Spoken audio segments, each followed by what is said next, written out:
Le 91 contre les réorganisations et la suppression du centre courrier d'Épinay-sur-Orge. Le 92 contre la précarité des salariés. Le 15e arrondissement de Paris contre la suppression de la limitation des recommandés.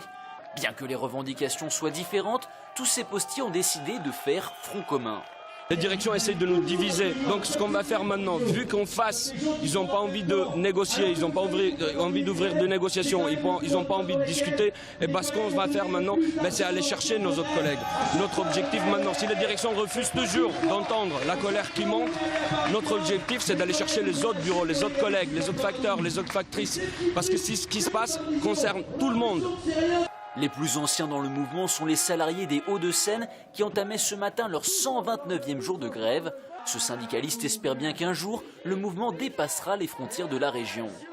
Dans un premier temps, il y a une possibilité d'extension de la grève à Paris, où il y a les plus gros bureaux de tout le pays. Là déjà on franchirait une étape. Mais évidemment nous notre objectif, ce qu'on espérerait qui arrive à un moment donné, je ne sais pas si ce sera maintenant, si ce sera plus tard, mais c'est qu'il y ait une bagarre de l'ensemble des postiers contre les suppressions d'emplois pour l'augmentation des salaires et contre la précarité. Selon Sud-Post 91, en Essonne, les centres de Saint-Pierre-du-Perret, Orsay et Épinay-sur-Orge seraient les plus mobilisés. D'après la Poste, le 91 et le 92 compteraient chacun un peu plus de 3% de grévistes. Le groupe se refuse à donner une envergure régionale au mouvement et rappelle que sur Épinay, le syndicat FO a levé la grève depuis plusieurs jours.